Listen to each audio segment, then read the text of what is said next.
CP Mumbai police भरती 2026 महाराष्ट्र आज 3 मार्चला सीपी मुंबई मरोळ या ठिकाणी ग्राउंड झाला आणि ज्या विद्यार्थ्यांचा सीपी मुंबई मरोळ या ठिकाणी 3 मार्चला ग्राउंड झालं तर त्याच विद्यार्थ्यांचा ग्राउंडचा अनुभव मी तुम्हाला आजच्या व्हिडिओच्या माध्यमातून सांगणार आहे। सीपी मुंबई मरोळ या ठिकाणी ग्राउंड कशा प्रकारे झालं, एका बॅचमध्ये किती विद्यार्थी रनिंगसाठी सोडत आहेत, त्याचबरोबर किती विद्यार्थी रनिंग त्या ठिकाणी काढत आहेत, त्याचबरोबर जे सीपी मुंबई मरोळ या ठिकाणी ग्राउंडच्या अंदर कोणकोणते डॉक्युमेंट या ठिकाणी लागत आहे आणि सीपी मुंबई मरोळला जो काही आपला रिपोर्टिंग टाइम आहे तर आपल्याला किती वाजता जायचं आहे। ज्यांचा रिपोर्टिंग टाइम सकाळी 5 वाजता आहे, 6 वाजता, 8 वाजता, 10 वाजता, 12 वाजता, 2 वाजता, जो काही तुमचा रिपोर्टिंग टाइम आहे तर आपल्याला किती वाजता ग्राउंडच्या अंदर जायचं आहे आणि आपला 100 मीटर 1600 मीटर रनिंग किती वाजता स्टार्ट होणार आहे आणि आपण गेटच्या बाहेर किती वाजेपर्यंत येणार आहे, किती वेळपर्यंत ग्राउंडच्या अंदर आज त्या ठिकाणी थांबवलं। त्याचबरोबर जे विद्यार्थी मिळवणं या ठिकाणी मुलांनी आज काही चुका केल्या होत्या तर त्यांना डायरेक्ट घरी पाठवण्यात आलं। लक्षात ठेवा, ह्या चुका कोणत्या आहेत तर ते सुद्धा मी तुम्हाला सांगणार आहे जे की आपल्याला करायच्या नाही आहे। त्याचबरोबर ग्राउंडच्या अंदर किती घंटे बसून ठेवलं जात आहे, ग्राउंडच्या अंदरची सर्व प्रक्रिया मी तुम्हाला आजच्या व्हिडिओच्या माध्यमातून सांगणार आहे आणि गावावरून सेंटरपर्यंत जायचं कसं, राहण्याची जेवणाची फ्रीमध्ये व्यवस्था कुठं करण्यात आली संपूर्ण माहिती तुम्हाला सांगणार आहे। सीपी मुंबई मरोळ या ठिकाणी 3 मार्चला ग्राउंड कशा प्रकारे झालं, ज्या विद्यार्थ्यांचा ग्राउंड झालं त्यांचा अनुभव सांगणार आहे। आजचा व्हिडिओ खूप महत्त्वाचा होणार आहे, व्हिडिओ शेवटपर्यंत बघा आणि व्हिडिओला आताच लाईक करा। नमस्कार विद्यार्थी मित्रांनो, माझी नोकरी कॉर्नर यूट्यूब चॅनलवर मी गोपाल अनखडे तुमचं सर्वांचं सहर्ष स्वागत करतो। तर मित्रांनो, व्हिडिओचा थंबनेल बघून तुमच्या लक्षात आलं असेल की आपला व्हिडिओ कोणत्या टॉपिकवर होणार आहे। व्हिडिओ सुरू करण्याच्या आधी आपल्या यूट्यूब चॅनलला सबस्क्राइब करा जेणेकरून प्रत्येक भरतीचे अपडेट तुमच्यापर्यंत सर्वात आधी पोहोचेल। जास्त करून सीपी मुंबई मरोळ या भरतीच्या रिलेटेड जास्त व्हिडिओ आपल्या चॅनलवर अपलोड करत असतो आणि 10वी 12वी पास भरतीच्या रिलेटेड जास्त व्हिडिओ आपल्या चॅनलवर अपलोड करत असतो। व्हिडिओ सुरू करण्याच्या अगोदर सर्वांना एक रिक्वेस्ट आहे, तुम्ही आपला व्हिडिओ कोणत्या जिल्ह्यातून पाहून राहील नक्की कमेंट बॉक्समध्ये सांगा जेणेकरून मला सुद्धा अंदाज लागणार आहे की आपला व्हिडिओ कोणकोणत्या जिल्ह्यापर्यंत पोहोचत आहे। सर्वात अगोदर जे विद्यार्थी मित्रांनो आपल्याला जायचं कसं ते तुम्हाला सांगून देतो जेणेकरून आपल्याला तो पॉइंट या ठिकाणी क्लिअर होणार आहे।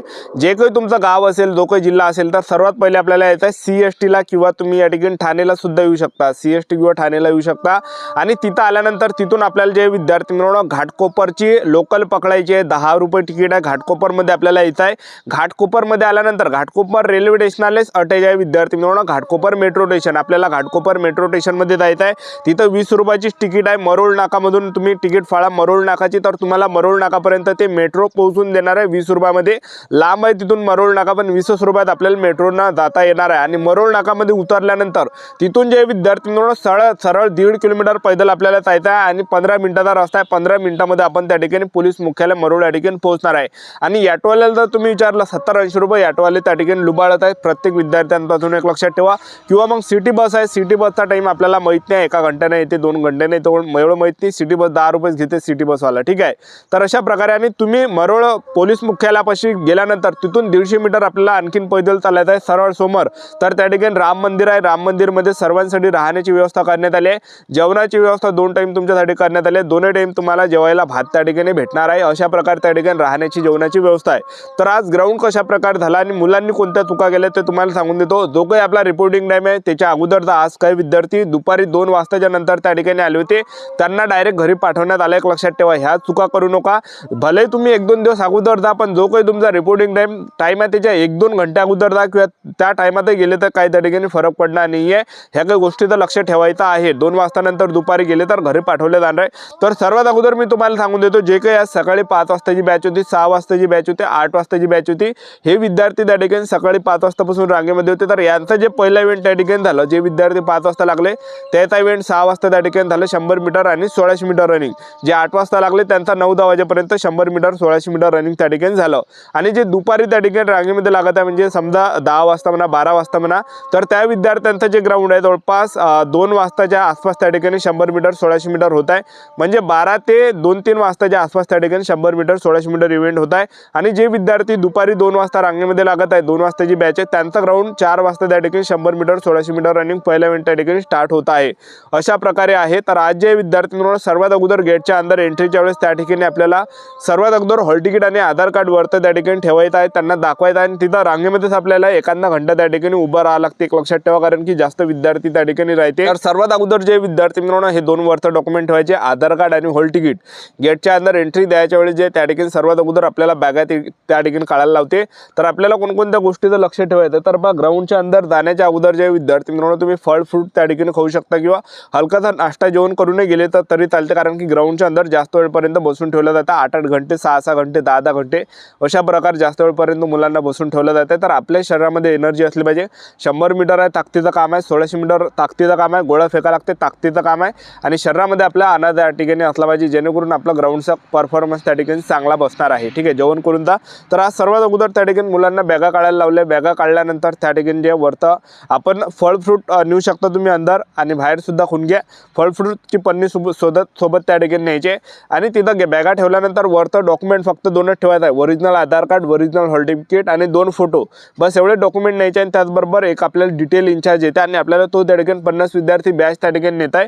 सर्वात अगोदर आपल्याला टेबल नंबर पाशी नेला जाते। तर टेबल नंबर पाशी आपला जो काही रोल नंबर आहे तर त्या रोल नंबरच्या टेबल नंबर पाशी आपल्याला रांगेमध्ये लागायचं आहे आणि तिथं आपला नंबर आल्यानंतर आपल्यापासून जे विद्यार्थ्यांना सिग्नेचर घेते त्याचबरोबर आपला फोटो त्या ठिकाणी त्यांना तिथं चिपकावं लागते त्या टेबल नंबरवर। त्याचबरोबर आपलं जे विद्यार्थ्यांना त्या ठिकाणी सिग्नेचर घेतलं जाते त्यावर आणि त्याचबरोबर आपलं आधार कार्ड सुद्धा त्यांना दाखवावं लागते, आधार कार्ड, हॉल तिकीट। आणि हे काही दाखवल्यानंतर एक फॉर्म आपल्यापासून लिहून घेतला जातं, प्रतिज्ञापत्र आहे, ज्यामध्ये आपलं पूर्ण नाव लिहायचं, ॲप्लिकेशन नंबर लिहायचा आहे, त्याचबरोबर सिग्नेचर करायचे, त्याचबरोबर तारीख टाकायची, आजची तारीख काय आहे। तर हे काही झाल्यानंतर तो प्रतिज्ञापत्र त्यांना सबमिट करायचं आहे। त्यानंतर उंचीपाशी आपल्याला बोलावते, उंची त्या ठिकाणी ज्या मशीनमध्ये मोजल्या जातात, उंची आणि छाती आणि डिजिटल आपल्याला दाखवलं जातं उंची छाती वजन आपलं किती आहे। हे काही आपलं बसल्यानंतर आणखीन समोर त्या ठिकाणी पाठवलं जातं आहे, तिथं मंडप टाकलेला आहे। मंडपामध्ये जे विद्यार्थ्यांना त्या ठिकाणी इथं चेस्ट नंबर लावून देते, या ठिकाणी चेस्ट नंबर दिला जात आहे, त्याला सेन्सर त्या ठिकाणी स्कॅनर सुद्धा आहे। त्याचबरोबर जे विद्यार्थी मिळवणं या ठिकाणी आपल्याला चेस्ट नंबर दिल्यानंतर दोन्ही पायाला आपल्याला चिपा लावायची आहे, बरोबर मजबूत लावा जेणेकरून निसटल्याने पाहिजे, निसटलं तर ते जिम्मेदारी तुमची राहणार आहे। तर बरोबर आपल्याला बांधायची आहे, काही विद्यार्थ्यांची धावताना निसटत आहे खालची चिप लावलेली, ठीक आहे, तर पक्काड आपल्याला बांधायचं आहे ते देते बरोबर, ठीक आहे। तर हे काही झाल्यानंतर आणखीन एका हॉलमध्ये त्या ठिकाणी पाठवलं जातं। हॉलमध्ये जे त्या ठिकाणी आपलं काय होतं आहे त्या ठिकाणी बायोमेट्रिक होतं, थंब वगैरे घेतलं जातं, आपला फोटो त्या ठिकाणी कॅम्प्युटरवर काढले जातात, दोन्ही पायाचे जे चिप आहेत तर त्या स्कॅन केल्या जात आहे। हे काही प्रक्रिया झाल्यानंतर आणखीन समोर त्या ठिकाणी पाठवलं जातं, दोन्ही पायाचे चिपा स्कॅन करत आहे। त्यानंतर आणखीन जे विद्यार्थी मिळवणं एका मंडपामध्ये 50 विद्यार्थ्यांची त्या ठिकाणी बॅच बसवत आहे आणि आपला जो डिटेल इन्चार्ज आहे तर तो आपल्याला इव्हेंटसाठी नेत आहे। तर पहिला जो त्या ठिकाणी होता आहे तर तो 100 मीटर होत आहे।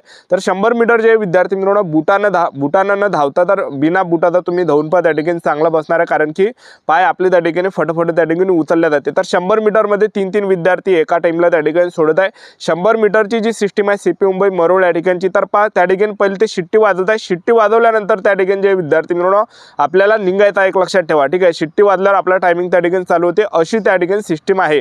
आणि सेन्सरचा जर पाहिलं तर स्टार्टिंग जे पॉईंट आहे, स्टार्टिंग पॉईंट इथं सेन्सर नाही आहे, तर एंडिंग पॉईंटला त्या सेन्सर आहे, खाली एकदम खाली सेन्सर आहे, तर एंडिंग पॉईंटला सेन्सर आहे। तर 100 मीटर झाल्यानंतर लगेच 5 मिनिटांमध्ये 1600 मीटर होत आहे। रनिंगमध्ये जे विद्यार्थी मिळवणं 100 विद्यार्थी एका टाइमला त्या ठिकाणी सोडत आहे आणि आपल्याला जे ट्रॅक जो आहे 1600 मीटर रनिंगचा जो ट्रॅक आहे तर त्याच्या काठाने त्या ठिकाणी धावायचं आहे, कारण की जेवढे तुम्ही काठाने धावतान तेवढं त्या ठिकाणी टायमिंग कमी येणार आहे, तेवढं अंतर त्या ठिकाणी कमी येणार आहे। तर अशा प्रकारे सीपी मुंबई मरोळ या ठिकाणी ग्राउंड या ठिकाणी आहे। आणि त्याचबरोबर ग्राउंडच्या अंतर जर आपण पाहिलं तर 100 मीटरमध्ये मुलांना कमी मार्क्स त्या ठिकाणी पडत आहे आणि 1600 मीटर रनिंग मारायच्या वेळेस आपल्याला जो काही आपला ट्रॅक आहे तर त्याच्या काठाने त्या ठिकाणी धावत आहे, जेवढे तुम्ही ट्रॅकच्या काठाने धावसान तेवढं अंतर कमी येणार आहे, तेवढे जास्त तुम्हाला मार्क भेटणार आहे। आणि हे काही झाल्यानंतर त्या ठिकाणी गोळा फेकची प्रक्रिया त्या ठिकाणी होता, गोळा फेकला 3 चान्स त्या ठिकाणी भेटणार आहे। तर अशा प्रकारे सीपी मुंबई मरोळ या ठिकाणी पोलीस भरतीचं ग्राउंड या ठिकाणी पार पडलं आणि त्याचबरोबर हे काही झाल्यानंतर 8 ते 10 घंटेपर्यंत आपल्याला ग्राउंडच्या अंदर त्या ठिकाणी बसून ठेवलं जातं, एक लक्षात ठेवा, ठीक आहे। आणि हे काही झाल्यानंतर आपल्याला जे सर्व काही मार्क्स त्या ठिकाणी दाखवले जाते, 100 मीटर झालं, 1600 मीटर रनिंग झालं, गोळा फेक झालं, त्यावर आपल्याला सिग्नेचर सुद्धा त्या ठिकाणी करायचं आहे, त्यानंतर आपल्याला बाहेर त्या ठिकाणी केलं जाते। अशा प्रकारे प्रक्रिया आहे। आपलं YouTube चॅनल सबस्क्राइब करून ठेवा, वेळोवेळी अपडेट देत राहणार आहे। आजच्या इथंच थांबतो, भेटूया नेक्स्ट व्हिडिओमध्ये। जय हिंद।